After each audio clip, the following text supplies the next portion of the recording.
Is that okay, Walter? Yeah, perfect. And we are back with another outstanding episode of Square Table Degenerates. Today we are joined by actor Corin Nemic. How are you today, sir? How are you? I'm doing great. Thank you. Appreciate it. I'm doing good, man. Just got back from the gas station. Got me a nice gas station coffee for $1.29. That's how it is here in Cleveland, nice and cheap. So gas station coffee and a blunt wrap. Oh yeah. You must be hip. You know what I'm talking about. Okay. My man. We're going to become best friends, Corin. I can already feel it, bro. I can already feel this. I love it. All right. So the internet tells me you were born in Little Rock, Arkansas. Now, is that true? Yeah. They got that one right.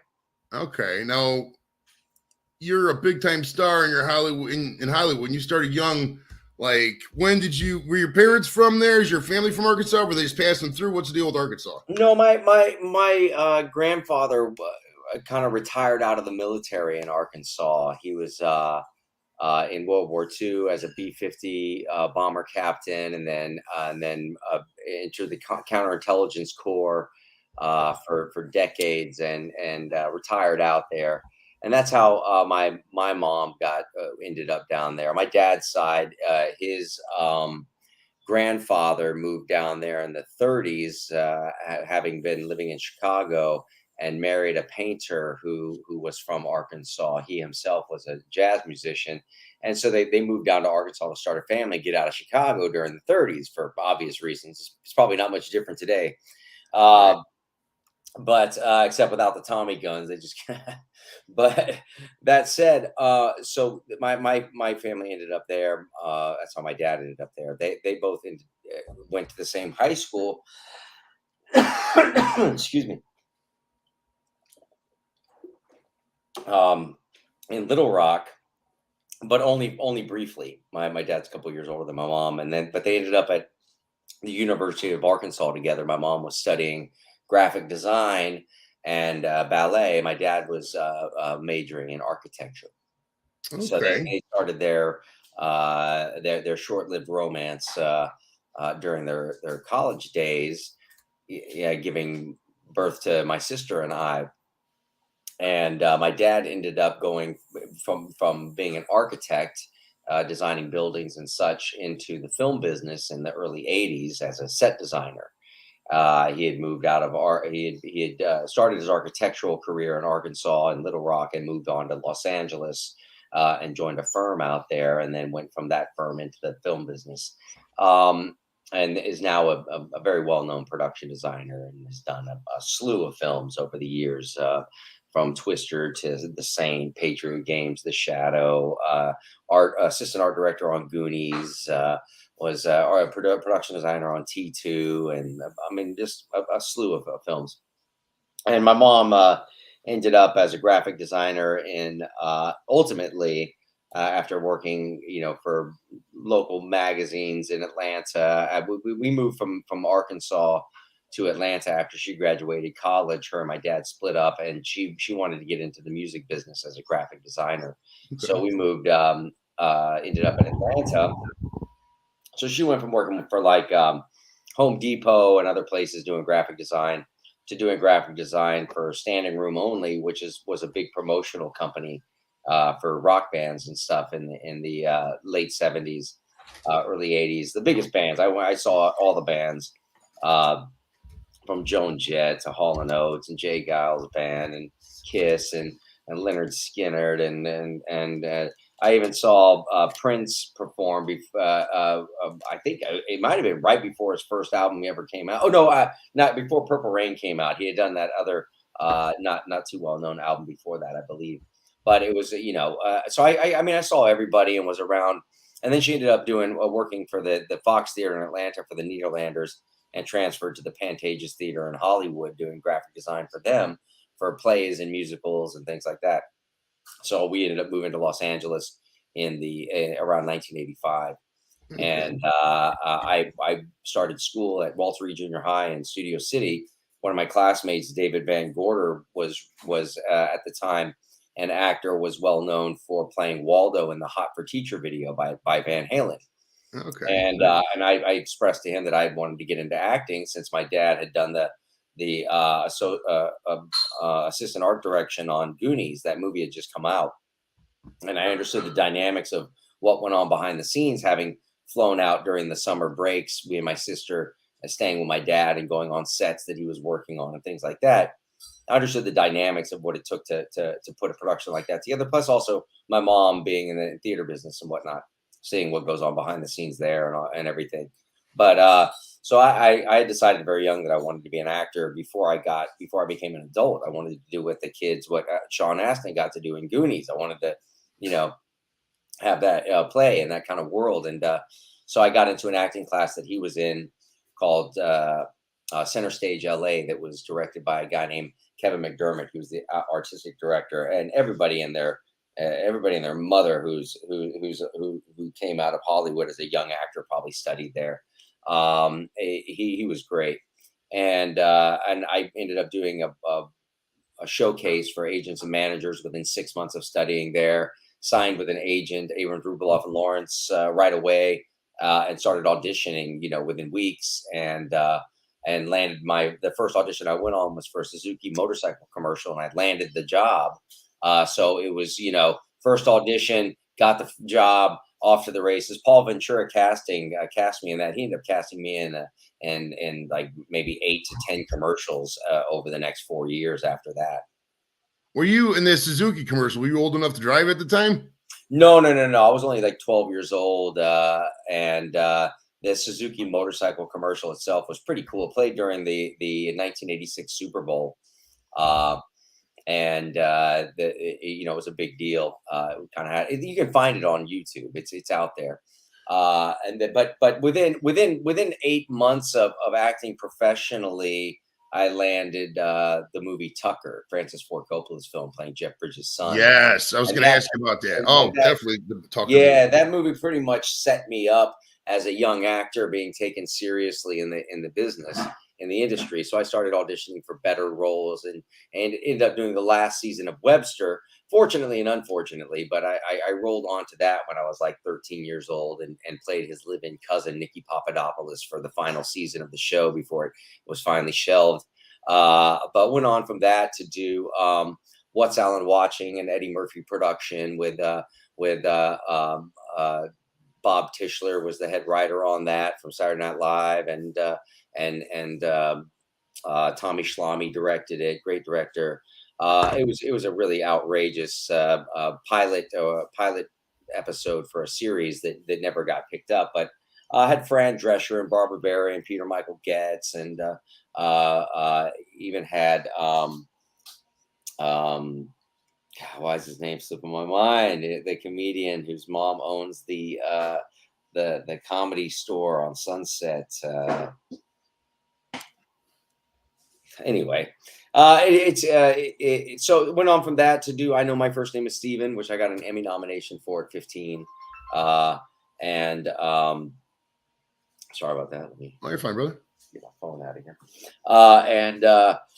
Well, once I got the Emmy nomination, things really started picking up from there. I really was looking at trying to lean more towards a feature film career. And I had landed a really big feature film called Solar Crisis at the time, directed by Richard Sarafian, who did Vanishing Point, and Daniel Sarafian, I think his son, wrote the script. But it was a great script, really huge budget film. We shot it in like 1989, and it was budgeted at like 48 million in 1989, and that's probably like 136 million today, But that said, it was a really great script. It had Charlton Heston, Jack Palance, and Tim Matheson, and Peter Boyle, myself starring in it, along with Jack Palance and all these other talents, and I really expected it to be a huge hit, and it got panned. It just, I thought it turned out really well, but it just, it came out, around the same time.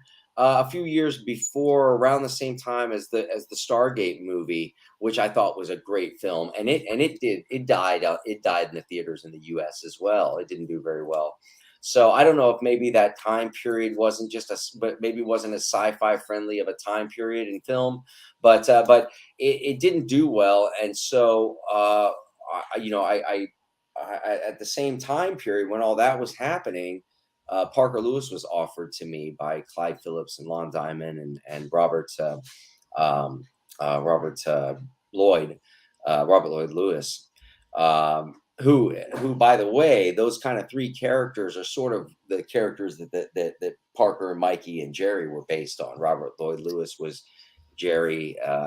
Um, um, Clyde Phillips was Parker Lewis, and Lon Diamond was Mikey. So it's kind of funny that if anybody didn't know that, but Clyde Phillips had developed Parker Lewis years before when he was at CBS doing Houston Nights, which was a short-lived series on Houston on CBS that shot down in Houston, cop drama, and he had been paid to develop a new teen TV series, and he had watched What's Alan Watching, which was on CBS. And he was like, now that's a show that I want to do something like that, breaking the barriers of reality.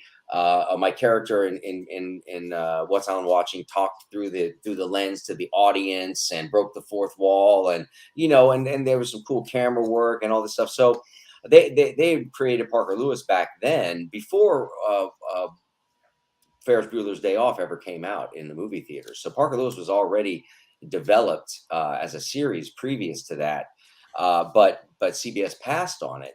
So the rights reverted back to Clyde and Lon, and later on, when Fox picked up a full schedule of shows, they had an opportunity to repitch the show over at Fox. And now it was after Ferris Bueller had come out and the same time when they were going to do the Ferris Bueller series. So all the stars aligned, and Fox was like, yes, we want to do it. Who do you want to play Parker Lewis? Well, them having been a huge fan of What's Alan Watching those years before, they were like, Corin Nemic. He's look what he did on What's Alan Watching, and where he's at, having been Emmy nominated, all that. I had a, solid status for being able to go on as a lead in a series. So for me, I initially didn't want to do it because I had such a bad experience doing Webster, which was a multi-camera sitcom. I didn't the timing of sitcom writing isn't organic to me. There's a pacing to it that's not that's forced, that I can't really embrace as an actor, that like that feels natural. It's a difficult, doing sitcom style acting is an art form in and of itself, I have to tell you. So I initially didn't want to do it because I thought it was going to be a multi-camera sitcom, three wall setting. And they explained to me no, that they were going to do it along the vein of this movie 3 O'Clock High with Casey Shamasco, that came out in the late 80s, and it was one of my favorite movies. It was a classic bully going to beat the guy up at the end of the day story. And the whole thing, the story is told through the camera lens in such a unique way. A lot of rotation of the camera, really high angle shots, really low angle shots, really fast push-ins, and all kinds of cool stuff that just wasn't being done. And when they explained to me it was going to be a 4-wall, one camera show, like we're doing a film, even though it's a half-hour format, they're going to be doing it. They're going to be in the shooting style of 3 O'Clock High, and I was like, I'm all in. Like you guys sold me completely. Like, that's it. Let's do this. And so the first 2 seasons, were great. We had a lot of creative freedom. We made the show that we wanted to make. It was dynamic. It was fun. It was outrageous. It was somewhat pointless in many ways, but yet had a lot of heart to it. And then Murdoch sold Fox, the network, not the news, but that side, and the new whoever, I can't remember who, or maybe they sold it and Murdoch bought it, or whatever transition of power happened at that time in the early 90s. I forget the details. That has been so long. But when they did bring in when the new company bought it and took it over, they ended up firing all of the executives over there that were champions of the various shows that were on the air. including those that championed Parker Lewis. And the new executives came on, and they were looking at certain numbers, looking at the success of 90210 and all of this, and the expense of our show was very high. That was one of the reasons why we got canceled. We were running all roughly the same amount as 90210 per episode, and we were a half hour shorter with a smaller cast. So there was a lot that went into making that show. And they were having a hard time justifying the expense for the return. They didn't realize that it was just about to explode. I mean, if they had let us just keep doing what we did in season 1 and 2 for season 3, we would have gone on for another at least 2 or 3 more seasons. I'm sure of it. But they drew back the creatives on it, and they really tied our hands. They changed the characters. They got rid of Lemmer. They got rid of a lot of the wild stories and the cool clothes and this, that, and they just, they completely diluted the whole show because they wanted it to be more like a half hour comedy version of 90210. So that's not why the first 2 seasons were successful and why we had such a cultish fan base. So that went by the wayside. The show was canceled. Fortunately for me, every what do you call it, hiatus, when we go on a hiatus, I would do a dramatic movie of the week of some sort. So I did My Son Johnny with Rick Schroeder and another great cast on that. The second season during that hiatus, I had done for the very first time, which was with Machen and Mick, and a great cast there. Uh, um, and then third season, it got canceled, and I was really bummed. But right after that, I flew off and did Life Force Experiment with Donald Sutherland, up in Canada, and got to work with him, which was fantastic. And then shortly after that, rolled on to The Stand, the miniseries The Stand with Stephen King. And everybody knows the cast on that. I don't even need to name names. I Right. got to work, with some great actors, and alongside Mick Garris, the wonderful director who brought that to life.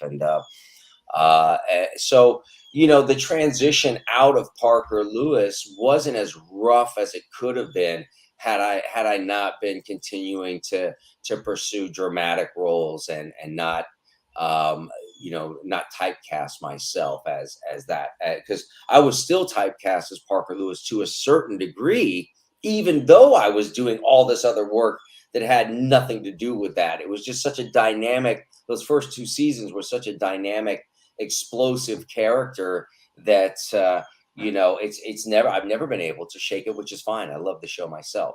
Well, I mean, I'll be the first to admit I kind of typecast you in my head as Parker. I mean, I totally forgot you even did the Webster until I was researching. Yeah. And I'm not really a sci-fi guy, so I don't remember too much of SG1. But like, I was talking to some of my buddies, and they're like, Right there. "Oh, hell yeah, hell yeah!" And I was talking to some of my buddies, and they were like, "Yeah, he's been at SG1's big and all the conventions and stuff." And I was looking up, I was like, "Geez, that is pretty huge, man." But let's go back a little bit. I did read that you were like the 4th. Your biological name is the 4th. Now, did you ever get a chance to meet the 1st and the 2nd, your grandfather or great grandfather? Well, not my my obviously my dad and my grandfather very briefly, the and then my great grandfather. Um, so that would have been, Joe Senior. He was the one who was the jazz musician in Chicago, and when he moved to Arkansas. So I think that, Joe Junior. He ended up becoming a DA and an appellate judge and other things. He was on the bench for many years, but he was a latent artist himself, and was miserable. He was miserable not living the life of an artist, which is what he probably should have.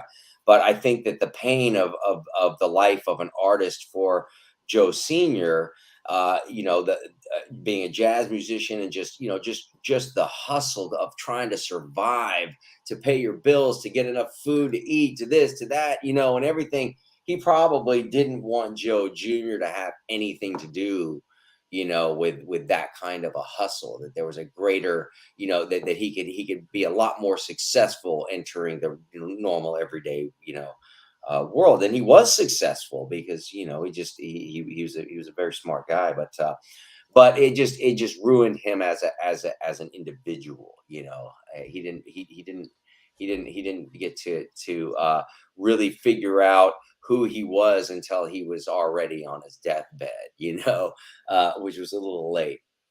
So fortunately for me, both my parents were very supportive of me and my sister's artistic inclinations. My sister is a very, very successful first AD in the film business. Works all the time, nonstop. She's fantastic at her job. Anastasia is her name, but um, but uh, that said, I kind of lost my train of thought there for a moment. But what was I saying? Oh, you were talking about, I don't know, man. I'm a pothead. I forget. I don't even remember what the question was. All right, that's why I write questions down. All right, so how did the nickname Corin develop?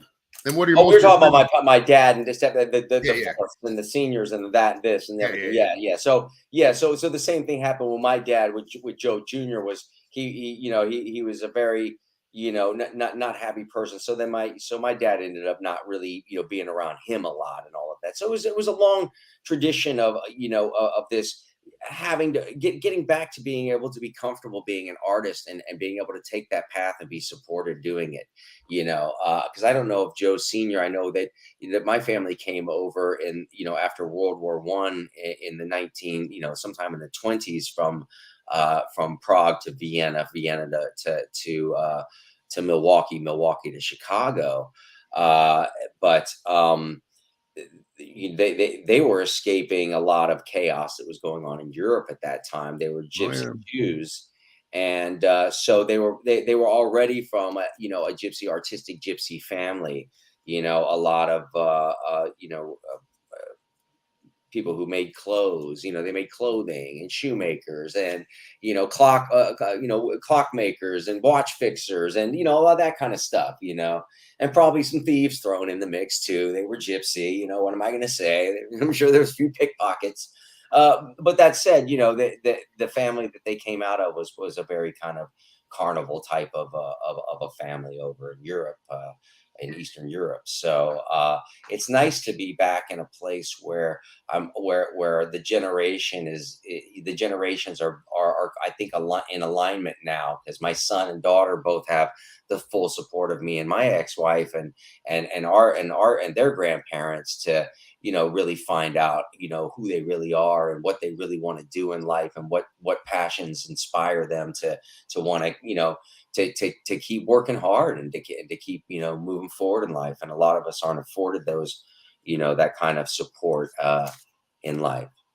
No, I agree. I mean, it's not, so many people think it's about spoiling their kids and doing this and that. It's about providing them as much as you can. Obviously, you can only do what's I'm fucking stoned. You can only do whatever within your means, but provide them the opportunity to let them grow for sure, man. I mean, I like, my son's a tap dancer, and there's not many male tap dancers, and there's not many tap dancers period anymore. It's not. What a great, and you know what? Become the best tap dancer you can be, because in a market that's so small, and also what's the next layer of tap dancing? I've always actually wanted to see what would be like if you put your speaker and you put your mic that's hearing the tap dancing, you ran it through a wah wah or something, run it through like a modulator that changes the sound of it or adds like a little echo to it. I've actually, oddly enough, I've actually thought about that because My dream, man. I actually took a tap dancing class up at the studio, and then the pandemic shut down that studio, and he's a different studio, regardless. But my dream, there's this song by Metallica named "One," and I want a tap dance routine. My feet are shot from this service. I could barely do much anymore, but I want to get enough weed in me to where I can do one routine to Metallica "One," because I look on YouTube. There's no father-son tap dance routines. So that's one of my long-term goals is that. I never told anybody that. It's wild. Dude, you got to do it, man. I'm in full it's going to happen. It'll happen. I'm a dreamer. I get stuff done, Corin. I do, man. Ask these people. Ask anybody. They're like, how do you get all these awesome guys? I'm like, all you got to do is ask. All you got to do is ask. Yeah, no doubt. Now, how did your nickname Corin come from? Where was that originated? Well, Corin, my mom, that's the name that my mom wanted to name me. Uh, Corin Augustus Nemic, or August Nemec. I'm glad that I didn't get it in a way because my initials would have been Can. I don't know if that would have been good or bad or anything else, but but but my dad was very adamant about passing on the lineage from Joseph Charles Senior to the him being the third to me the fourth. So I got all the Roman numerals and none of the aristocracy, unfortunately. I would have loved to have had the aristocracy along with the Roman numerals, but sometimes we got to build our own. But my mom had always wanted to name me Corin. She was born over in England, in Liverpool, England, and lived over in the UK until she was 14 before moving to Arkansas. And there was quite a bit of kind of Gaelic, Welsh influence around at that time and all of that, and I she had heard of of a blackbird or a crow or whatever being called a corin, and when in Old French it's corbin. And I also think that she had the hots for Corin Redgrave, Vanessa Redgrave's brother, who was a famous Shakespearean actor at the time when she was living there. And I think that she kind of had the hots for old Corin Redgrave. I think that might have been where the name came from, but she insists it's because of its the derivation, the Gaelic derivation of it. But so when I started acting, my first agents thought that Joseph was a little too plain of a name, Joseph Nemec, and All right. they asked if there was anything else, and my mom was like Corin. So, which I always like, because I mean, I was raised with her telling me umpteen gazillion times that if she could have named me, she would have named me Corin. And So eventually she got her wish. So they both got their wish. They're both happy. That's outstanding. Yeah, I just went with Joe. My name's Joe, and I just go. We got the same name. That's cool. And I just go by Joe. I didn't go by when I was little. I used to go by Joey, and then when I started YouTubing, because I make good edibles. I do. I get some cookies over there. I just made. They're so good. But Nice. Joey edibles is my. I gotta show you. Let me show you the cookies real quick. Well, I assumed based on the name that it wasn't French. Look at that. Oh yeah, those look tasty. Homemade. The cookies are gonna save the West. Oh, they're gonna save the West and the Middle East. You wait. That's my long term. It's my long-term plan. You just watch. Now, we got to talk about Webster. Now, I was watching an interview earlier, and you said that your parents were doing what you were in on the show as. And first off, do you remember much of the Webster? You were talking earlier. You didn't really like the multi-form. Well, I didn't. Well, also, it was miserable working on the show. Obviously, the writing had really gotten pretty bad by the 12th season. And also, Mam and George, who used to be married in real life, had gotten divorced at some point during the filming of the show. They hated each other. They were miserable on set. They used to curse at each other and get in horrible fights in front of everybody, in front of the studio audience, in fact. And they would be dropping F-bombs and C-bombs and every other bomb you could drop verbally. And they had to stop shooting in front of a studio audience because of this, because there were little kids and their parents out there going, whoa, we didn't, we didn't sign up for this. This is not child friendly. So it was kind of a misery in many different ways. Emmanuel Lewis was fantastic. The other ancillary cast, the producers, the directors, the team that was working on it were great, and they were trying their best. But they were fighting a real uphill battle with Mam and George there. They were a pure misery. So really, for me, that's what made it most painful. That and the writing style, I just wasn't. I even years after that, I would audition. I would go and test and audition for sitcoms and this and a ton of sitcoms that came out after Parker Lewis. They brought me in for thinking, hey, that guy from Parker Lewis, and I'm like, guys, I mean, it's sitcom style. There's that rhythm to it. It's line joke, line joke. So it's not like that. There's like that the jokes are coming out. The tough part for writers of sitcom is that the jokes feel organic, even though they're totally forced. And it's falling into that level of relaxation as the character where that rhythm is just it's like riding a horse. It just the lines are just coming out right on time, right on time, right. There's no, whereas the comedy that I'm used to doing, that I'm good at, has, that rhythm can be found, when it comes out, but it's out of a different kind of organic process. Parker Lewis had that same type of fast rhythm, but not that style of writing. You know. Do you still talk to Emmanuel Lewis at all? No, I mean, I ran into him years later, maybe about 15 years ago. I saw him at some event at Universal Studios, and maybe it might have been 10 years ago. But he was doing fantastic. He had parlayed his money into real estate down in Nice. Atlanta, and into uh, food. Fast food chains and stuff like that. And the dude was living large, living the quiet, large life. You know what I mean? And was quite round too, I might add, for his small size. So, fortunately for him, he didn't end up in one of those situations like so many young actors where their money is mismanaged and stolen, or just blown, or whatever the case may be. He was set for life after he wrapped up that show. And that's just a real tribute to. He had a wonderful mom who was in his life a lot, and she was a great lady, and he had a good foundation that he was operating from, and a lot of people who really cared about him. So God bless Emmanuel Lewis. Oh yeah, I got to talk about Tucker, A Man in His Dream. You guys don't remember Tucker, A Man in His Dream movie? It's It on came out. Netflix right now. If anybody wants to watch it, you can see Okay, the Netflix, definitely. There's a show I'm 12 100% going to watch. We're going to talk about it a little bit after this, but I got to talk about Tucker first. Now, how old were you when you first? You kind of touched on a little bit of this earlier, but you were moving a little quick. What were you, like 15, 16 when you heard about Tucker? No, I was 12 years old when I did the movie Tucker. I looked like I was 10, but I was 12.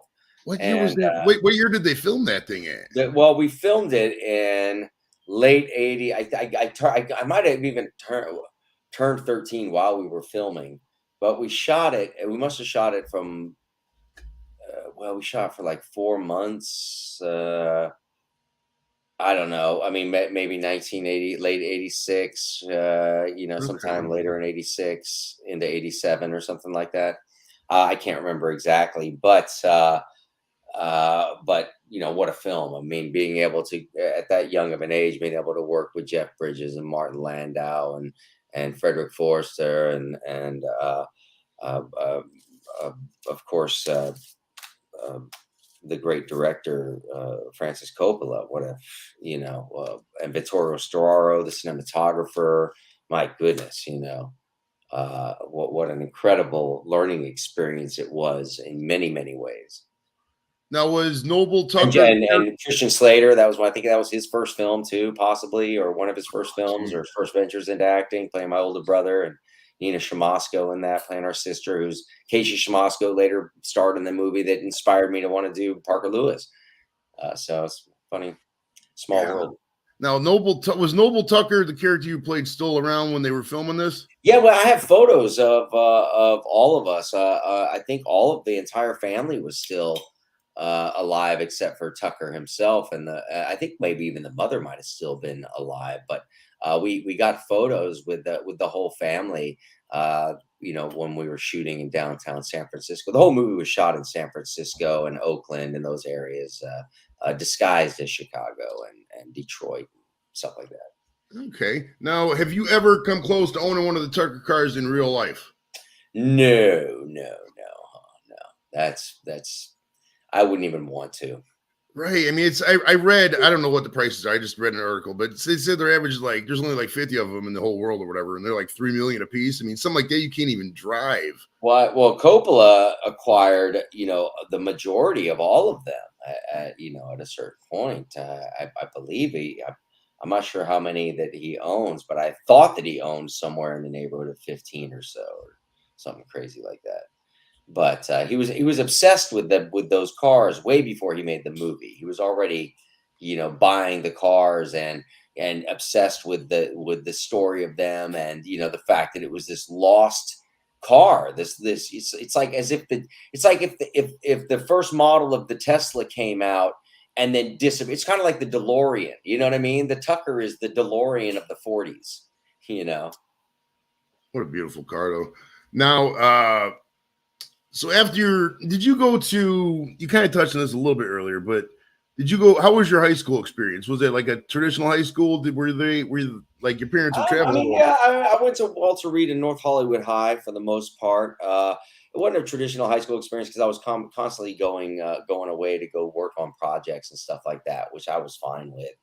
Um, my high school experience was cool too. I mean, I was a relatively well-known graffiti writer at the time too in Los Angeles, and so the fact that I was well known in my peer group as a graffiti writer well before I was known to be an actor uh, gave me a lot of uh, I'd say it gave me a lot of cover for other actors that were at school that were kind of ostracized in many ways. When people found out, or they knew that they were on shows. Probably went to school with Brian Green and as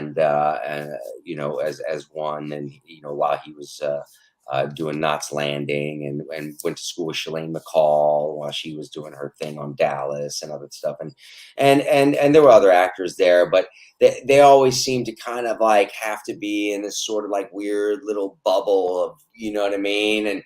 I was the exact opposite. In a sense, there was a little bit of a Parker Lewis to me, that I was able to float all over the place and be able to go hang out with the cholos and hang out with the punk rockers and go and hang out with the band members, the nerds and the jocks and this and that. And I didn't I wasn't I mean, for me, I saw myself as a graffiti writer. That was my class that I was in, in the class structure of the school. And I was well known at the time too, for getting up. I'd been in the newspaper for my antics and other shit, So, my high school experience was a lot of fun. I ended up, because I was out of school so much by the time I was halfway through 11th grade, I ended up transferring to a private school called Excelsior over in Hollywood, where I ended up going to school with a bunch of other actors. But me, it was and people in the industry. It was like my classmates became. Well, Justin Warfield went to school with me at North Hollywood High as well, but he's the lead singer for the band She Wants Revenge. Seth Benzer from Crazy Town went to Excelsior with me. Balthazar Getty went there with me. Christina Applegate, Soleil Moonfry, Mila Jovovich, Jenny Lewis, the singer. We were all classmates at that school together at the same time, and Johnny Whitworth as well. Chris Pettit, who passed away too young. It was hilarious. It was hilarious. It was like the Animal House of high schools, in all honesty. Right. Nothing more. No more. There's no way you could say that school and not sound like snooty. Oh, where'd you go? Excelsior. Well, that's just it. It sounded great. I graduated from Excelsior on my graduation papers. It looks fantastic. I mean, but it was a 3-room dump in Hollywood full of miscreants and people and actors who worked too much to go to regular school. And then every student that was kicked out of every other private school in Los Angeles, it was worth their salt, went there. So it was full of like derelicts and miscreants. It was a piece of work, that school. We had this teacher, Mr. Van, who was a surfer, and he would listen to the radio for the the waves and all of that stuff. And if there was a big a big swell, he would set his clock ahead like 15-20 minutes so he could beat lunch traffic and get, because we only went to school from 9:15 to 12:30 every day. So he would set his to beat 12:30 traffic. If he left at 12:30 and tried to get to Malibu, it would take him like an hour and a half. If he left at 12:15, he could get there in 45 minutes. You know what I mean? So he would set his clock ahead and then bounce. And when the principals of the school would come in, they'd be like, "Where's Mr. Van?" We're like, "Oh, he's surfing. His class is over." And they're like, "What are you talking about? Class isn't over." It was the funniest. It was funny. But you're talking about rundown Hollywood. I think that would be the thing that shocked most people. We got a lot of UK watchers. I think if a lot of people from Britain came over here and they went to Hollywood, that would be the thing that would shock them the most is how rundown Hollywood itself is. Like Beverly Hills, beautiful, et cetera, et cetera. But man, Well, Hollywood is just like your it's typical. unfortunate because they spent from around the early 2000s, 2003, 2005, all the way up to 2014, 15ish. They spent a lot of time and energy and money cleaning up not only downtown but Hollywood. I mean, there was a time, around 2013 to 2015, that Hollywood was just fantastic. Hollywood Boulevard was fantastic. It was all clean. Everything was safe. It was well policed. And downtown, you could go out. They had put all of the sprawl from the homeless encampments and all that were all pushed back up into to 7th and San Julian, and downtown, proper downtown LA had no homeless encampments anymore. You could walk around and go to cafes and bars, and all kinds of stuff was opening up and everything. And now, frankly, it's worse than it was in the 80s. I mean, the 80s was Hollywood was as derelict as it gets. I mean, it was super dangerous. It had a bit of the open air drug market vibe to it. And downtown LA. I don't even know anybody that even went to downtown LA in the 80s unless it was to catch a tag. There was nothing in downtown LA to go to, unless you were going to court, for catching a tag. All right. Now we got I know we got a lot of questions, guys. We'll get to all the questions. Don't worry. Now I got to talk about Parker Lewis Can't Lose. And we talked a little bit about earlier. This is one of my favorite shows of the early 90s. I mean, because it came out in I think 1990, and I was born 76. I was like 13, 14, freshman high school, whatever. And that's in all the stuff you did with that budget was just so cool. And you just did whatever you want walking around. Now, in that show, your hair is really high, and I saw interviews where you said it took you like 45 minutes to get ready. Now, were you like an Aquanet guy? Were you They did use Aquanet. They did. I didn't do that. I didn't do my own hair in that. It was done by the hairdresser, who was fantastic. At one point, we'd have to be on set at 5:45 in the morning for hair and makeup and stuff like that. And after having just worked a 16-hour day the previous day, so I was always nodding off during this 45-minute ritual of doing the hair. So she had a neck injury a few years before, and had brought in her neck brace. So I used to sit there in this neck brace so I could just fall asleep, and I'd wake up and my hair was done.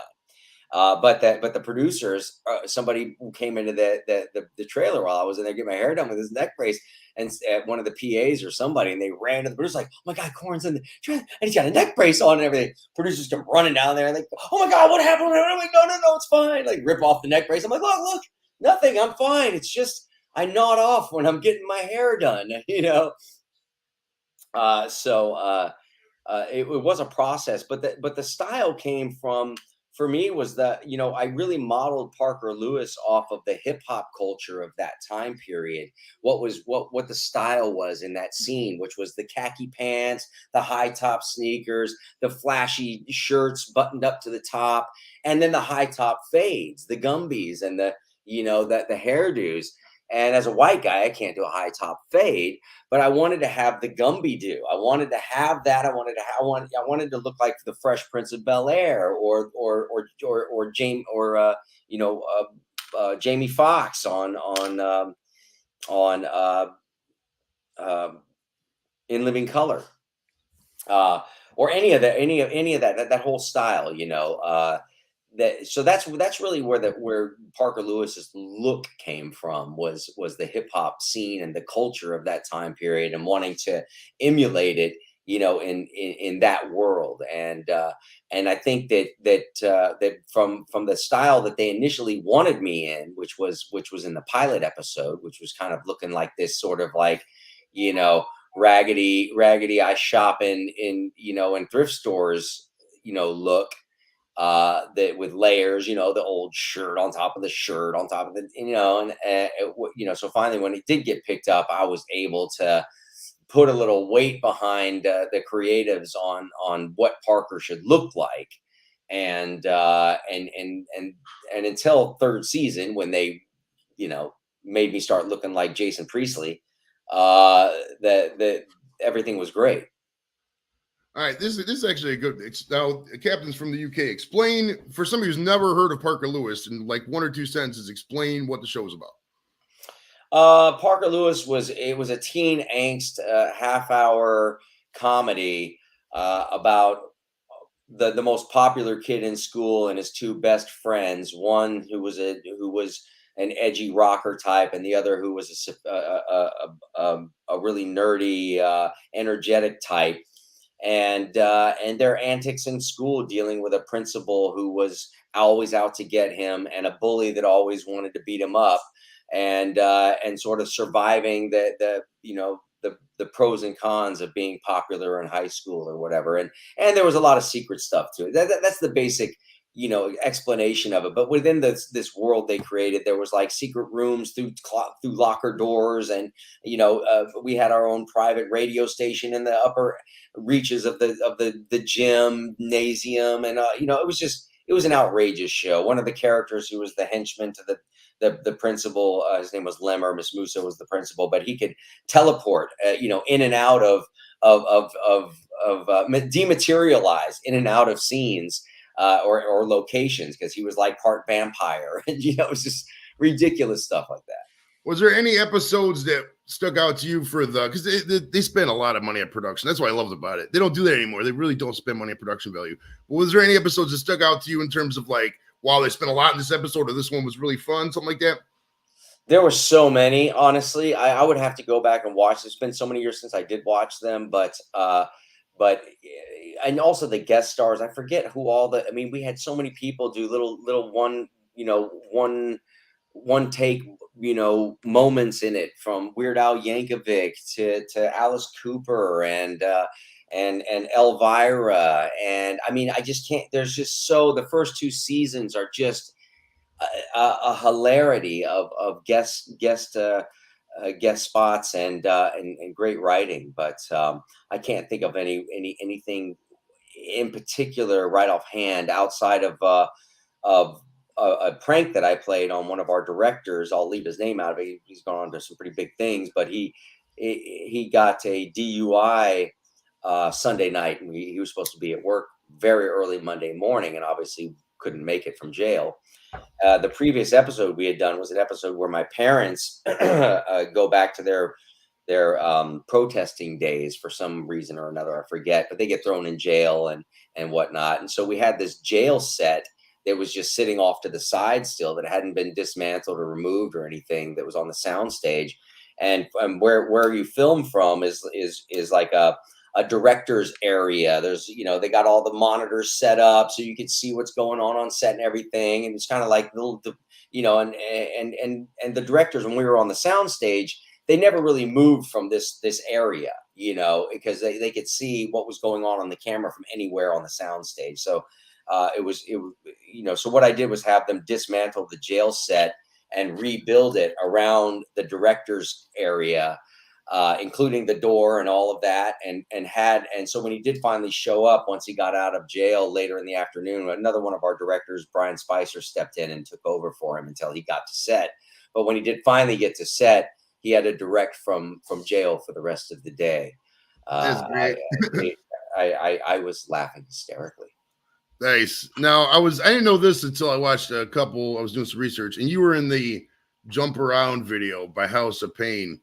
Now, you got to tell me about this. How insane was the shoot of this video, and how insane are these St. Patrick's Day parties over in Boston? Tell us some cool stories. Oh, the St. Patty's Day parade thing. I was there hanging out with them. I had known my good friend Kevin Hicks, who's in a rap group called Gumbo. Really, really, really dope underground rap group. Hopefully they'll go mainstream, but they're great. He's been rapping for years and years and years. But he knew, he was good friends with Eric back when he was doing Everlast, his first album, even when he was developing his first album before House of Pain. He was just Everlast. And so I met him because me and Kevin were, locked at the hip for the most part. We hung a whole lot. And so I had known him, from before House of Pain. I mean, when they were doing House of Pain, uh, I was there in the studio while they were recording the album. And we were bringing in some greenery from time to time for the folks there. And Cypress Hill was doing their album too, so I was hanging out with Be Real and Everlast and all that. And so I just happened to be in New York at the same time as Everlast when they were shooting that. I was there doing some other stuff. I was hanging out with Jerobi from Tribe Called Quest and Dave from the Violators, both of them really, really great friends of mine. And we would go out and tear it up, also Smooth B from Nice and Smooth. Me and Smooth B were really tight. And so we used to go mash it up at the hip hop clubs in New York in the early 90s, which was dangerous. And let me tell you something, it was relatively dangerous, but that's what Dave from the Violators was for. He always brought the heater because it was always cold outside in New York. Hell yeah. But so he had just told me that they were filming out. So it's actually in the video. I'm walking into it's just a quick shot, it's not a big deal. But he just filmed me when we first showed up at the bar they were filming at. They caught us walking in, me and Jerobi and Dave from the Violators all walking in together. And I'm just like, what's up? And that's it pretty much. But it's kind of like a little Easter egg in there, That's good. That's cool if you're ever out at a place that's playing. But yep, in that video. Now, who was on your quick? Who's on your hip hop Mount Rushmore? Oh man, I'd have to say Rakim for sure.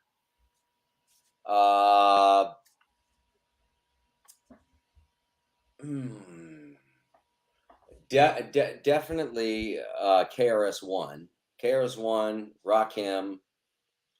I mean, you can see how old school I am. I was gonna say you're going old school on us. Well, I mean, it's Mount Rushmore. We got to go back. Oh yeah, 100% shit. The originators.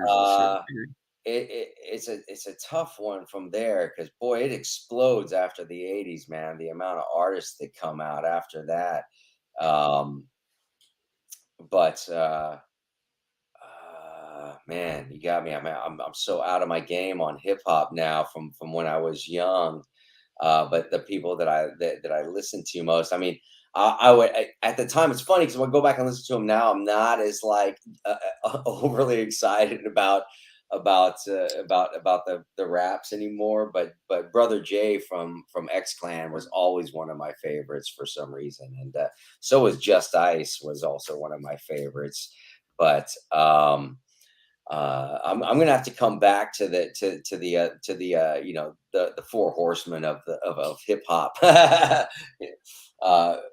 don't want to spend too much time on it, but definitely Rakim and KRS are at the top, and I might even throw Public Enemy in there, just because when why is his name slipping my mind?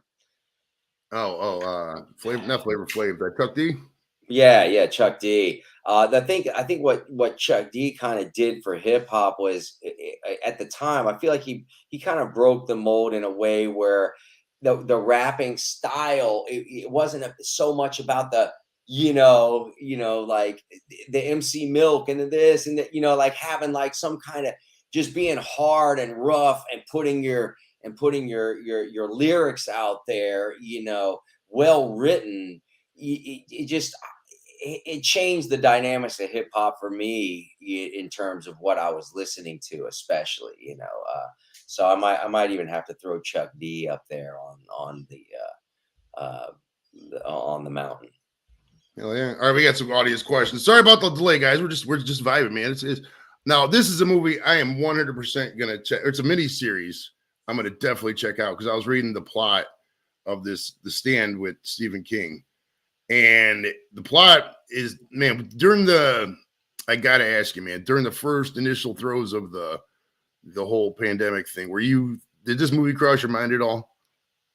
Oh, not necessarily. I mean, for me personally, I kind of I've kept I've kept my ear to the ground for enough decades, and have had the privilege of being able to socialize in some circles with some individuals I probably never would have had the opportunity to meet, that introduced me to kind of um, a way of a reality of the world that I think that is a little bit more realistic than what the average person might presume it to be. So when that whole thing started going down, I already saw the writing on the wall from some things that were going on a couple of years before.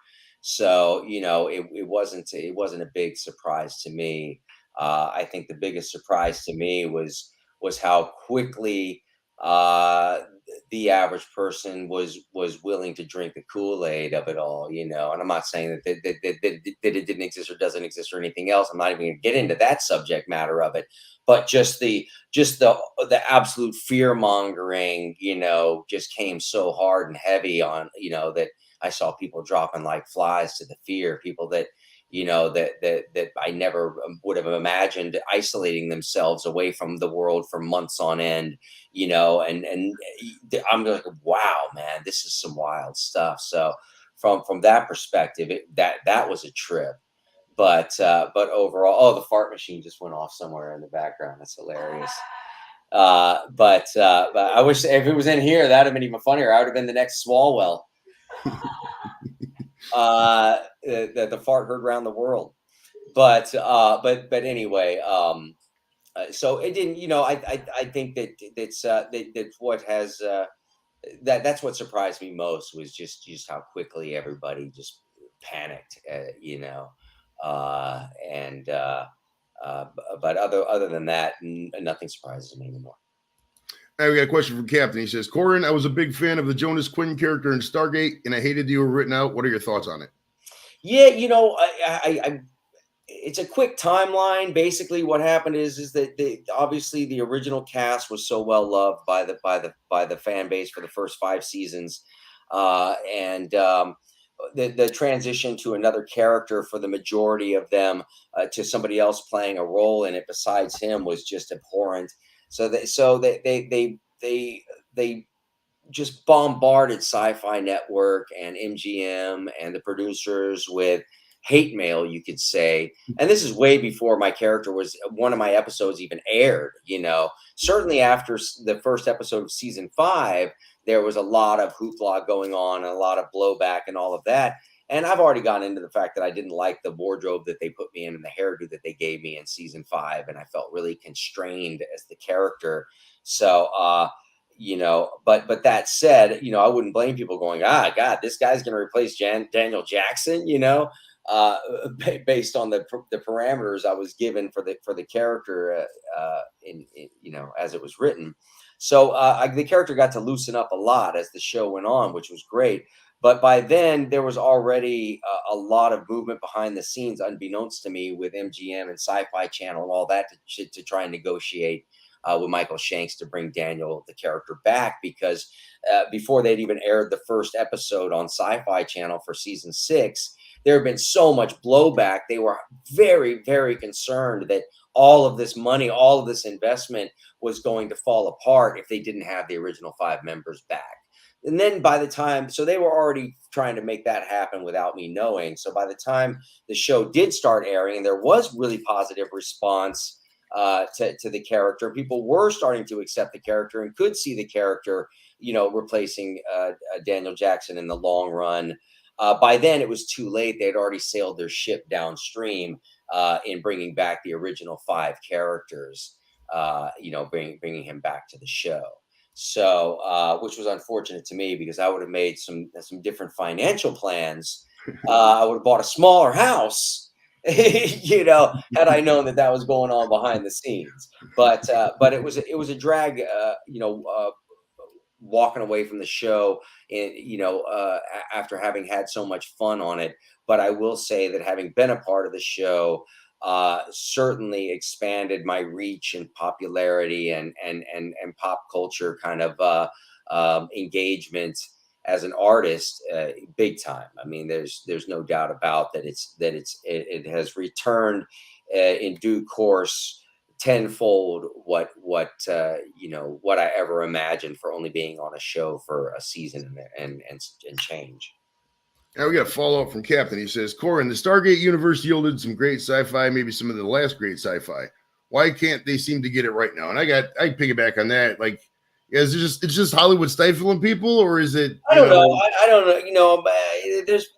There's probably some politically correct shit going on behind the scenes with a lot of stuff. Maybe depending on what network or what executives or what this, that, the other, whatever is involved in it. But at the end of the day, I just think it's because it's this wanting to reinvent the wheel all the time, instead of doing what works and what makes sense. And for me, I think that the other shows of Stargate didn't work as well because they were trying to reinvent the wheel instead of just doing the story of a different Stargate unit.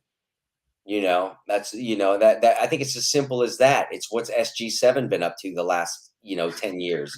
What's SG12 been up to? What's SG whatever the number is? Follow them, and then you can take your storylines and bend and twist them and do whatever with the world or the universe that you're in. But it's so long as in the Stargate universe, it's grounded in the reality of the 4-member Stargate team, and creating a new awesome cutting edge 4-member Stargate team in the SGU with all of the accoutrements. Then you can reintroduce some of the older characters, the RDAs, to play retired general or this, and then Amanda Tapping to maybe she comes in and she's the head of the whole operation. I don't know. There's ways of being able to sprinkle in the characters without having it be too far fetched, and it's just grounded in the reality that it was grounded in. And I think that so long as the writing is as good as it was in the other episodes, that they keep the same great writing team like Joe Malozzi and the rest of the guys over there, Brad Wright and everybody else, it's a no-brainer, because with new characters, then all the storylines are going to unfold from there, be based on what are these characters' likes and dislikes and dispositions, and I was thinking do the Dirty Dozen of the SG1. You know what I mean? What's that team look like? What does that Motley Four look like? Heck yeah. All right, we got another question from Captain. He says, Corin, of all the big stars you work with, who did you most get on with, and anybody did you not get on with? Basically, just anybody you liked and got along with. I for the most part, I pretty much got along with every actor that I've worked with, even ones that may have been perceived as being difficult to other actors or even to productions. I'm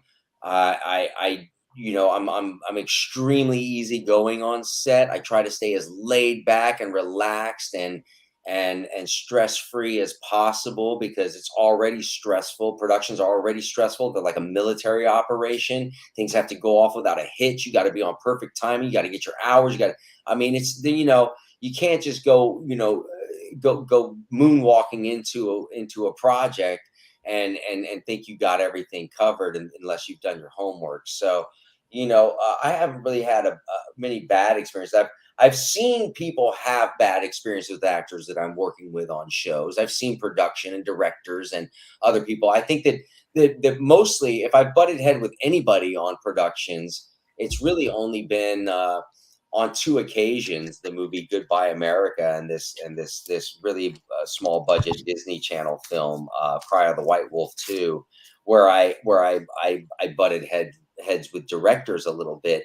And that was more so from a creative standpoint. On Goodbye America, it was because he had a 22-to-1 shooting ratio, and that means that we were doing 22, 23 takes of every single scene. I don't know what this guy thought he was making, but it wasn't Apocalypse Now. You know what I'm saying? So I butted heads with him a couple of times, because knowing full well, having been in the industry long enough, because having been in the industry from 12 years old until I was in my mid to late 20s when I did that movie, I knew that we got what we needed for the editing room 10 times over, and he just kept wanting to shoot. So we butted heads a couple of times due to that, and even then only a couple of times. When it became so outrageous, I I blew my stack finally. And the other time was I didn't really butt heads. I got caught talking about the lack of creativity in the director's shooting style, and the fact that he hadn't even used a set of dolly tracks in 5 days. And I came to find out that the director didn't know that we had dolly tracks in the grip truck, because he had never gone and done and checked to see what equipment they had sent him to shoot with. So he was just using a camera on sticks the entire time, and he's just panning with people and all of this. And I'm like, woo, boy, this is gonna look like something. So he did find the dolly tracks, and he did add some a little bit more fluidity to the style of the movie after that. It's But awesome. it's relatively unwatchable. Do you have any parts you regret missing out on? Yes. Two of them. One, one of them was Dazed and Confused. The role that Jason London played. I was offered that part to play opposite of Balthazar Getty, who was my best friend at the time, playing the best friend in that. And the script was so poorly written.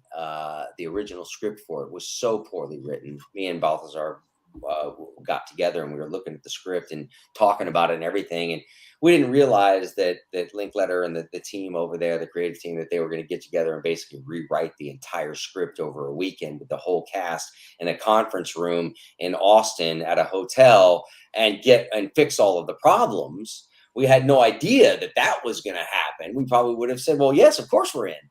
But collectively, we both said, well, if you're going to do it, I'll do it. And I was like, well, if you'll do it, I'll do it. I'm like, well, are you going to do it? He's like, well, I don't know. Are you going to do it? I was like, eh. So we both decided not to, and ended up being a great thing, because Jason London delivered a performance I don't think that I would have brought to that character. He was perfect for that role. And he had real long hair. They would have had to put me in a wig. So that one. And then the film that oh gosh, the actor from American History X, Ed Norton. Ed Norton's first role with Richard Richard gosh. His first big role, he played the serial killer in New York. It was his first film. Jeez. American something. I don't know. Anyway, it's the movie that blew him up and made him the success that he is today. The first thing, and I had the opportunity to get that role if I wanted it. I was really, there wasn't many other choices besides me at the time, and I had an an unruly, inflated ego at the time about the auditioning process, and not wanting to have to jump through too many hoops to read for it, and wanting to just go and read for the director and everybody else without having to go through the normal process. So I kind of shot myself in the foot that way, and the casting director wasn't a big fan of me after that. And when I did finally audition for it, the room was extremely cold and unwelcoming. When if I had just shut up, played ball, and gone in and done what I'm supposed to do, I would have gotten the part. Wait, you're not talking about American History X, are you? No, that was later. Somebody said Primal. His first film that he did with Primal Fear. Primal Fear. I hate to say it because it's so awful, but the actor that they claimed had the gerbil in his butt. Oh, Richard Gere. Richard Gere. It was a Richard Gere film, and Primal I hate Fear. having when I can't remember his name. I always have to use that as a trigger for people, and they always remember it. Primal Fear. That was it. Primal Fear. Okay. Yeah. Okay. So those two parts I blew it on. Especially Primal Fear, big time. That would have been the role that would have thrown me right back into the mainstream, and I would have been huge. But thank God for Ed Norton. Thank God that he got that role. I mean, I still had done so much work previous to that it wasn't like my career was on some downward spiral or anything like that. I mean, I've never gone without working a year, since I started this, even the year that I was out of work because of an injury I suffered on set filming in Belize when I shattered my leg. Still within, I had a lot of surgeries for that, but still within 8 or so months of that, I was hobbling my way onto a set, so. Now, this random question came in my head, but would you have done a role like American History X? Do you think you could pull that one off? Yeah, of course. Yeah, it's not, for me, you can't blame the actor, you can't blame the script, you can't blame, it's the story is the story is the story, and almost all stories to a certain degree deserve to be told to a certain degree. You know what I mean? It depends on what you're getting out of them and what is the point of the story. What's the overall point of it? Is it a propaganda piece to champion ignorance and ill behavior and racist ideologies or anything else that might go along those lines? If that's the case, then I have a line that I have drawn in the sand. But depending on what the whole overall purpose of the film is, you can't get caught up just because you see a swastika. What are they trying to teach you by showing it to you? Are they trying to teach you, a valuable lesson in degenerate behavior by the human race? Fine. Then that's a good symbol to probably show people in reference to that. I think it's all in the context that it's written. I read at the end once, like when after the Derek gets shot and Daniel gets shot and Derek's come back to the thing and he's standing there looking at the mirror and they play the mystical music. I read it in the original script. He was supposed to shave his head again and go back to that would have been a dark twist, right? Wow, that would have totally ruined that message. Totally. Yeah, I would agree. And if that is the case, I'm sure that it was Ed Norton that fought against that with two, right? And God bless him for doing that, because it's if you are going to go down a rabbit hole like that, or any subject matter along those lines, by the end of the fourth act, there better be redemption for everybody, including the audience. We got a question from Corin Nemic. It says, "What are you doing there without Katso Nemic?" The furry fiend. Everyone, you can be introduced to. This is my nemesis, my online nemesis on Twitter, Katso Nemic, who appeared some decade or so ago, and has made it its sole prerogative in life to mock and ridicule me in some of the most outlandish and hilarious ways. I myself, having grown up, again in the hip hop scene and in that culture and all of that, mom jokes and bag offs were something that were, that was an initiation into the crew.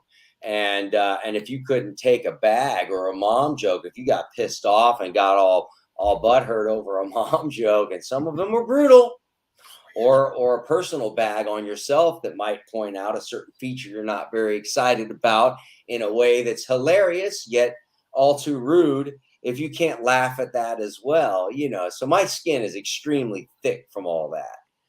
At the end of the day, people always say, "How do you respect the trolls?" You just don't care. I mean, whatever people want to go through that time, that's fine, man.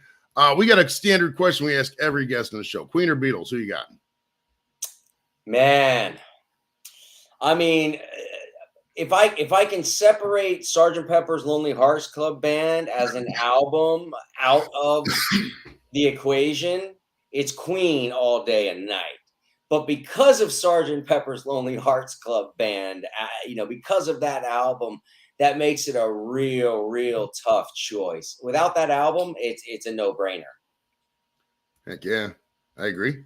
All right, we got a question from Mick. Mick's from Yorkshire, so he's wild, bro. He says, "Worst person." I don't even know if this question makes sense, but What's your pudding? Worst person to work with, like a headbutt in a car park if you don't get a grip person, male or female. If you can't name person, name the show and a story. Thumbs up, why? Well, I'd say the oddest person was on CSI Miami, with the the lead actor on that show, the redheaded gentleman. Uh, Very peculiar fellow.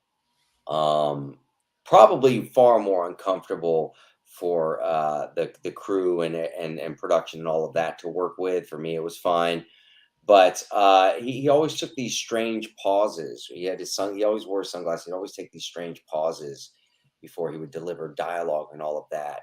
And I was convinced it was just sort of like his shtick, sort of like like just a style that he was taking on. And while we were on set filming, we got to our scene, and it got to his line of dialogue in the scene, and there was just dead silence, and he was just there holding his glasses, and this pause went on for too long.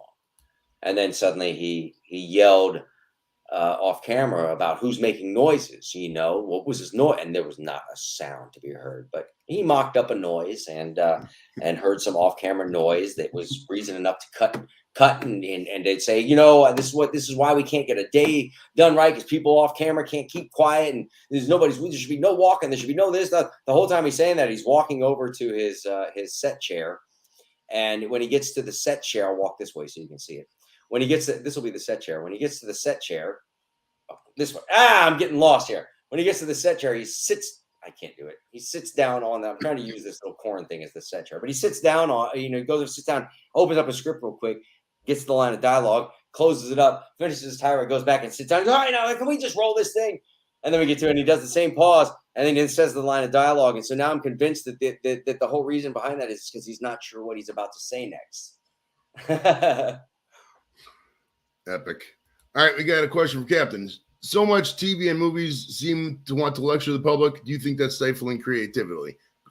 Creativity. Basically, that's it.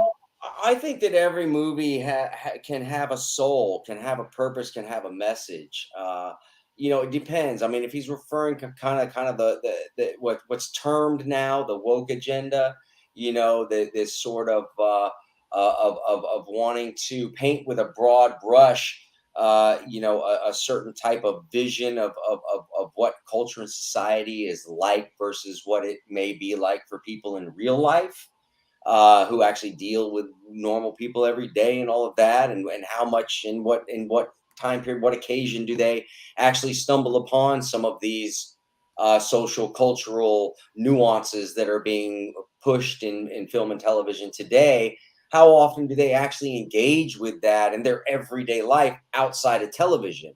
You're going to be fine. You're going to find that it's slim to none, so I think that it's, that everybody's got to, everybody has has an opportunity to do what they want with their soapbox. But I think that the numbers, the views, the return on investments, all of that kind of shines the biggest light on what people are interested in and what they're not interested in overall when it comes to making a lot of money, and when it comes to making a lot of money for your art, what seems to be making a lot of money are principled, valued,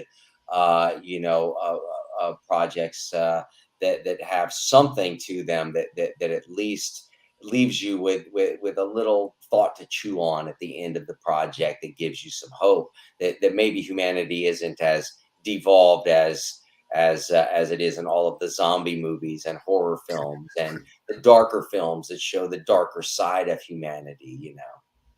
It's always so dark and everything's so dirty. Like, they don't take showers in those movies. I don't get it. It makes no sense. I'm not a zombie fan. They never react to how they smell. I can tell you that much. Right. Well, that's people never think about that in like historical dramas. Like, I always think about that. Like, they're going back to like, the medieval times, and this is the Knights of the Round Table and all that. And so I'm thinking, man, those guys had to smell like straight donkey farms. Like, there's no way. Oh, yeah. Oh, dude, they were brushing their. I mean, one of the first toothbrushes was made out of horsehair, for Christ's sake. Some old lice-infested horsehair. Yeah, let me get in there. And, oh, yeah, that's much better. Spitting lice out. Right. Think during the American Civil War, 50% of the troops had lice, and one of the most popular pastimes was lice racing. It's disgusting. It's absolutely horrible. But I got to ask you about, there's a couple random things. I was looking up your resume. There's this 1998 movie called The Process, in which you played a character named Hitler. Now, do you remember this movie? Well, of course, my buddy Ernie Reyes Jr., one of my closest friends for many years. He was also from the alma mater of Excelsior.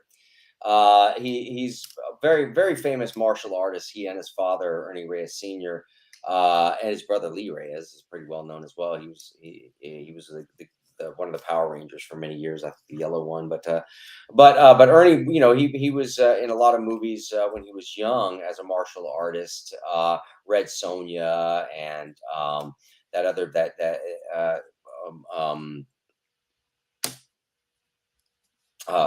yeah, he was Donatello in Ninja Turtles, and then played the Pizza Boy in Ninja Turtles 2, and then went on to do Surf Ninjas after that. Anyway, so well-known martial artist and whatnot.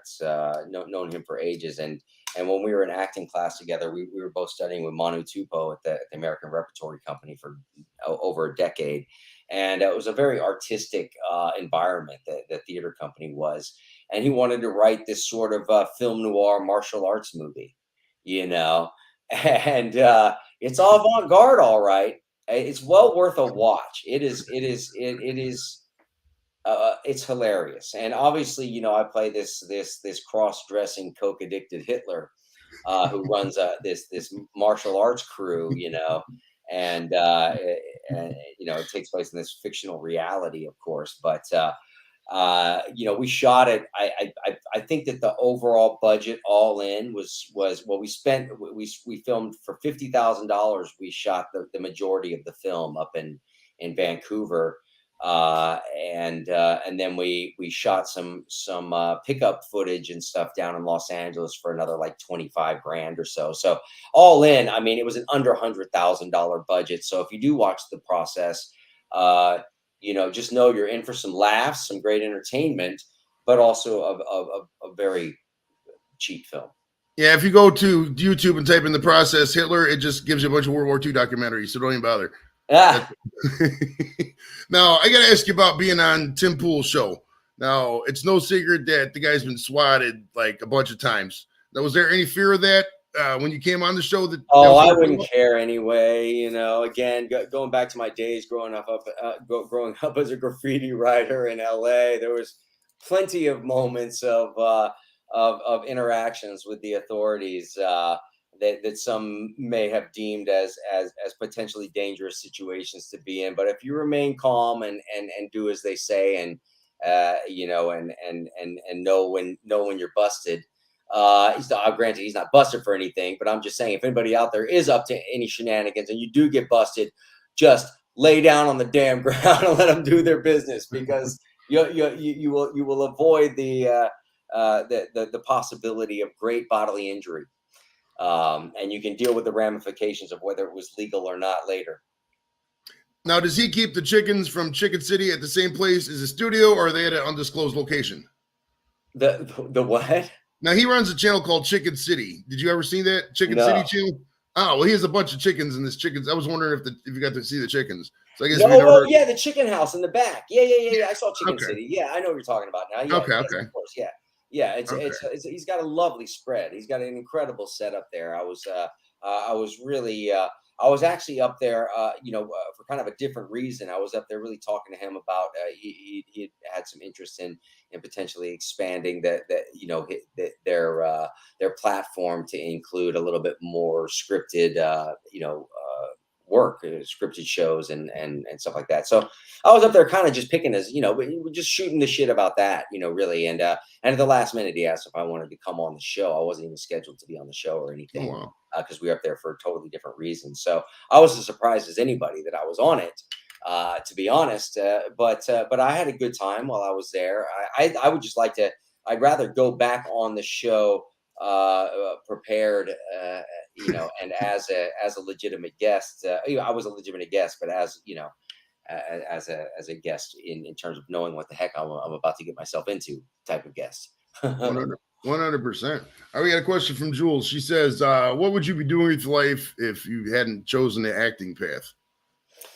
I would have most likely pursued a path along the lines of my mom or dad, to graphic design, production design. I was already really, really big into the graffiti scene, and I wasn't as an artist. I'm a very good artist, but I don't have the acumen to recreate characters from all different angles. That was never really like my thing. So going into comic book art and all of that wasn't really my forte. And I didn't pursue that direction. But I was very interested in graphic design and still do some graphic design work and stuff for fun with my street art and other stuff that I do. But that that's I think that answers it. Now, this is good leading into Drew's question here.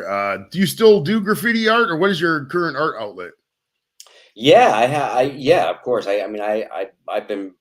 There really hasn't been too many months, much less years that have passed since 1985 when I caught my first tag that I haven't engaged in some way, shape, or form in the graffiti scene or culture.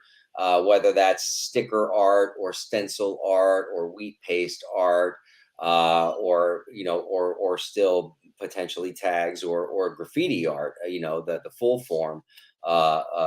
So that's really what my artistic outlet is outside of writing and acting and producing and stuff like that. It's a big it's a big part of my life, and has been a huge part of the influence on who I am as an individual. It really being a graffiti artist and hanging out with a bunch of knucklehead graffiti writers and skaters and pseudo gangbangers and all of that when I was really young kept me extremely grounded. In the sense that I knew that my shit stank as bad as everybody else's, Oh regardless of yeah.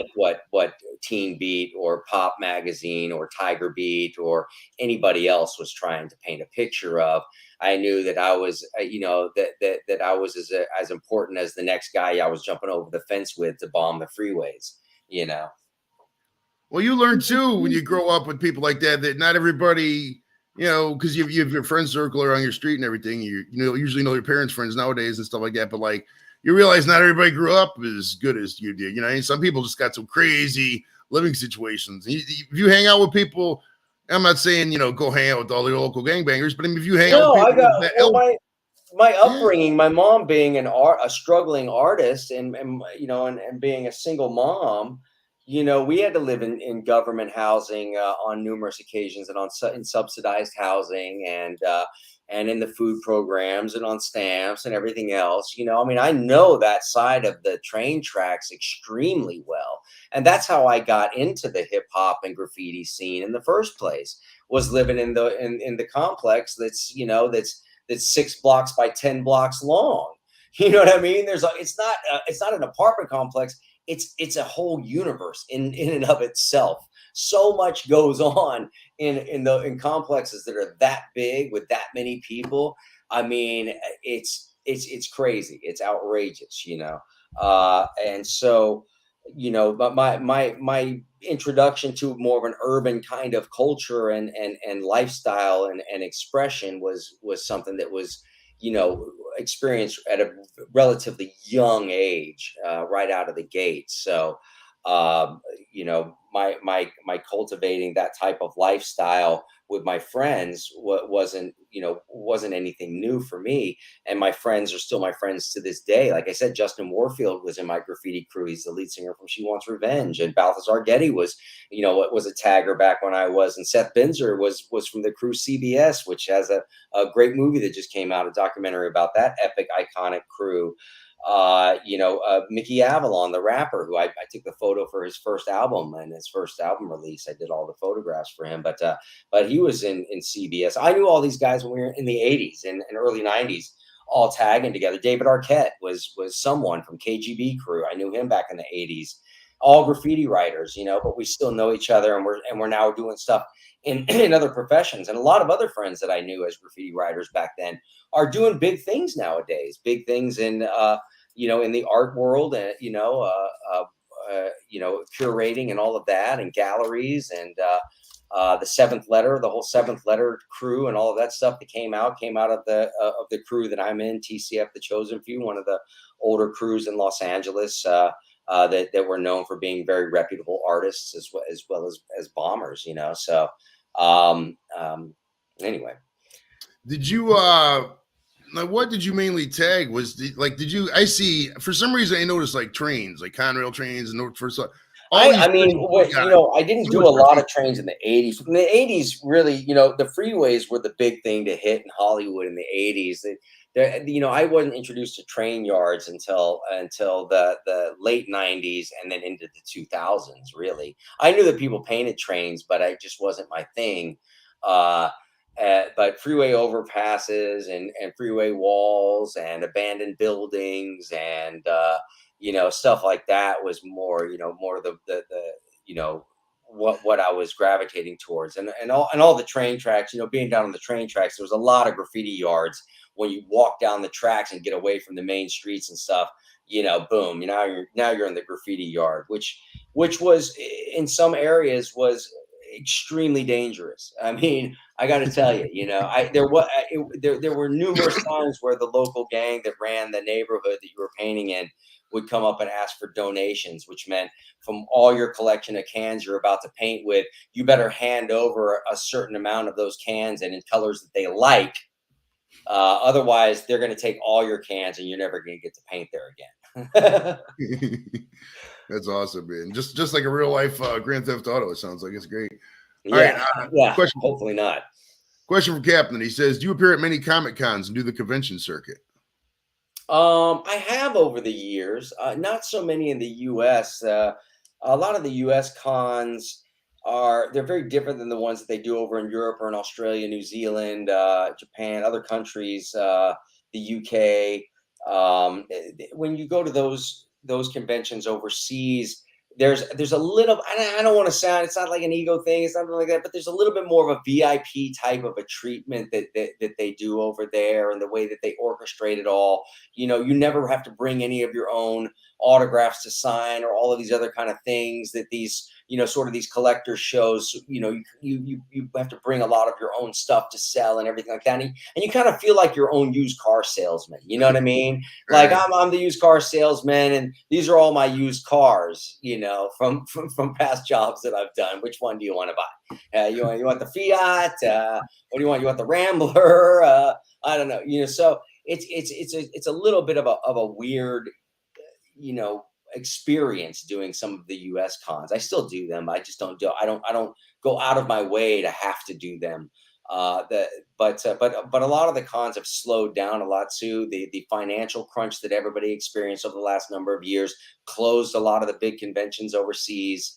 There were some mergers, trends as well. Stargate not showing in certain areas, or Supernatural, or this, that, or the other. So there's a lot of reasons why there's cycles and ebbs and flows to the convention circuit. But I prefer doing the ones that they promote for outside the U.S., even in Canada and Mexico for that matter too, in South America. Some of the ones I've done, they just have an off the airport or right up to the table kind of experience where there's you're not having to deal with any of the logistical aspects of it, lugging your stuff to and from the auditorium or anything else, and so I don't do a lot in the US. I know that was a long answer for such a short question. Oh, you're more than fine, sir. You're more than fine. I have a question from Jamie C. He says, "Corin, do you have any relatives in upstate New York? I know a few Nemecs, not sure how common the name is." Most of the Nemecs are, there might be someone upstate, but most of the ones that are still related even distantly are either in the Chicago area. Most of them have probably abandoned ship on Chicago by now, but most of them are in the Chicago area and or in the South, whether it be Arkansas, Georgia, Missouri, different parts of the South. But not too many. Otherwise, they're still over in the Czech Republic. So that's where my ancestors are from too. Actually, came over from Bohemia. That's same here. Yeah. Nice. The Nemecs are from Bohemia as well. We might be related, bro. That's cool. We both got the same name too. Look at that. Hell yeah. Oh yeah, I'll never be in a show like, I'm way too old to be in a show like Parker Lewis though. Like I'm aged out. Now I gotta ask you about this Half Dead Fred movie. Now was everything filmed on location in Flint? 99% of it was. I mean, a small little 1% was shot out in LA for a couple of things. Braun Theron, the writer director of that, also producer on it. We've known each other from the graffiti scene. He, like me, grew up in the graffiti scene, and we knew each other from the graffiti scene. I mean, you got to keep your moniker silent when you're doing public stuff, because if you're still out there, finagling in the weeds, doing some questionable activities with your spray can, there's a chance of repercussions. So, you got to thread the needle finely. So, you know, we don't really promote a lot of, unfortunately, that's what sucks is, you're doing art that you can't promote. But that said, he under very, very tough circumstances, it was he did a fundraiser for it. I think he shot it. I think all in the budget was somewhere in the 50 grand range or so, maybe less. Under heavy constraints, he pulled off a film that he can be proud of. You know what I mean? So I hope it plays well. I hope he makes his money on it and makes a profit and gets on to doing bigger and better things. It's out right now on Amazon if anybody's interested. Okay. What do you think about that whole Flint situation? You think they're going to figure that out? I don't, there's got to be there has to be industry that comes back there. That's what it's lacking, unfortunately. It's got some great buildings that the tech industry would boom there. It's already got some really big, unused industrial spaces that are perfect for any kind of tech business, even robotics or something else. There's a lot of opportunity in Flint. It's unfortunate that whoever is marketing Flint to the business world is not doing a better job. I don't know who that is, but with the cost of living and the cost of industrial buildings, et cetera, there, and the cost of homes, single family homes there. I mean, it's a no-brainer that big companies shouldn't be setting up satellite operations or just moving their whole operation there left and right. But again, it's Michigan. I don't know what their state tax situation is or how friendly they are to corporations or anything else at this point. I'm in Florida, where it's a very friendly state to run a business in and to live in. Michigan is the wild, wild west of weed right now. It's so great. I love it. I mean, you go up there and like, dude, I bought this. You can buy this bag. This 2.5 ounce bag is like $100. Yeah, exactly. Yeah, and it's good stuff too. You can smoke it, but I don't know, because they corporatized. They got so many dispensaries now. Like I used to go back there in 2018 or 19. I got my car down here in Ohio. And I used to have to go clear up into Detroit. Now I just stop at exit 15 in Monroe, and there's like 6 dispensaries that are all like the size of a Target. I mean, it's the new Starbucks, man. Whatever, but it's all right by me. That's what I'm talking about. Shit. Yeah. But I do have to wrap this up here shortly. Oh, for sure. Yeah, a couple more questions and we'll bounce. Yeah. All right, we got a question from left: Beat Street or Breakin'? Out of those two movies. Oh. Ooh.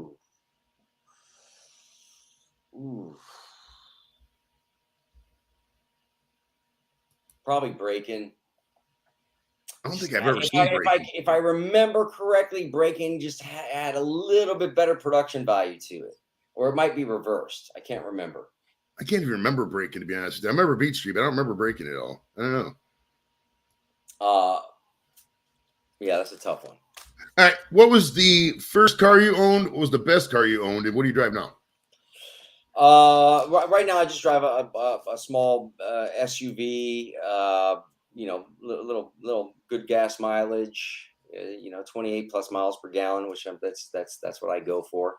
It's a nice car. It's I guess you call it a luxury brand, but it's not like some fancy flossy luxury brand car. It's just a small SUV. My favorite car that I owned, I had 2 of them really, was I used to have an Alfa Romeo 164L back when I was doing Parker Lewis, which is like the sports sedan. And it was like a hunter green with camel skin interior instead of leather. And then I had my initials JCN the 4th on the floor mats in the car. that and I had a sound system that literally I'm lucky I didn't have to replace my windshield every time I turned it on, because the sound system was so raucous. And then I had a while after I shed that car, I got a Cadillac Fleetwood Brougham, 1963 Fleetwood, that was just my favorite car ever. Really, it was in mint condition. Only had one owner. It had only had like an original 12,000 miles on it. It was great, and it got stolen from a Pep Boys parking lot. So whatever. It was a wash a number of years later. Oh, geez. Now, I read that you're friends with David Faustino. Were you ever close to being in an episode of Married with Children? No, I wasn't actually. He was on an episode of Parker Lewis, uh, when he was thrown in detention, even though he didn't go to that school. But by Miss Musso, the evil, horrible Miss Musso. But anyway, no. But we met each other just because he was really into hip hop and the hip hop scene and that culture, and that was something he was into. And I was riding pretty hard about that type of culture and lifestyle and everything. And we just sort of kind of attracted to one another, being that we were both professionals in the film and television industry, and also really interested in this particular what then was a subculture. Good stuff, man. All right, so before we go, you got anything else to promote, and how do people get a hold of you? You can find me on Twitter, Instagram, Facebook, all that. I am Corin Nemic, letter I, letter M, Corin Nemic. On most of those, I have a number of projects coming up. A really great one, a couple of films produced by David Lipper. One called Joe Baby with Ron Perlman and Harvey Keitel. I have a really nice role in that. And then another film that I just did with another David Lipper film directed by Audrey Cummings, with Heather Graham and Tom Hopper, which is a Western, and that's going to be huge. It's called Place of Bones. Very excited about that. I'm starring opposite the two of them. And then I have another film that I co-wrote called Dead Man's Hand with Brian Skiba, who also directed me in a film that we produced together, Rotten Tail, based on a graphic novel by Source Point Press of the same title. And this film was based on a graphic novel of theirs as well, called No Rest for the Wicked. It's a 3-series graphic novel, 3-part graphic novel. The first part is Dead Man's Hand, which is the first. I wrote the initial screenplay for it. Brian Skiba wrote the director's draft, so we share writing credit on that. He directed it. It's starring Stephen Dorff, Cole Hauser, Jack Kilmer, who's Val Kilmer's son. Great classic, fast-paced shoot 'em up Western. A classic revenge story and all the good stuff. I had a fabulous time writing it. I'm very excited about that coming out later this year through Lionsgate. And then I have another film that I wrote, produced, and co-starring in, called Lady Justice, with Kelly Sullivan, Brian Krause, Christiana Lucas, Marco St. John, Ryan Richmond. Jason London also does a supporting role in that. He did me a favor on that one. And that should be coming out in the coming months as well. There's a number of other films as well. It's too much to even recall right now, but those are the main ones that are coming out. So big things are afoot. I got a lot of stuff in the development stages as well. You can look up Blackwater Blues on YouTube, on my YouTube channel, Corin Nemic TV, or Blackwater Blues or BWB TV and that's a independently produced pilot episode for a TV series that I developed, that I created with Jason London, that we shot the pilot of. We're in the process of selling that now, so hopefully that goes. But if you want to watch it, you can watch the independently produced pilot episode of it. It's been winning a lot of awards at film festivals in the short film and independently financed pilot category. So look out for that too. Hell yeah! It says, don't forget the Waffle Guy movie from Catso. Well, I don't know about the Pancake Man movie yet, Catso. By the way, we were talking about lice earlier, and I know that you are a lice-ridden little feline who needs a bath. You need a bath badly, you villainous. Outstanding. Well, also, before we go, put in a good word for Heather Graham with me, not for that kind of thing, but I love to have Heather Graham on the show. What a great actress. Yeah. All right. Thank you so much, Corin, for coming out. Man, enjoy the edibles. I'll have to enjoy some of the fruits of your labor sometime. Yes, sir. Yes, sir. Hopefully we both blow up, my friend. It's been an honor. We'll talk to you later, my friend. Love it. See you guys. Cheers. All right, later. Late skis.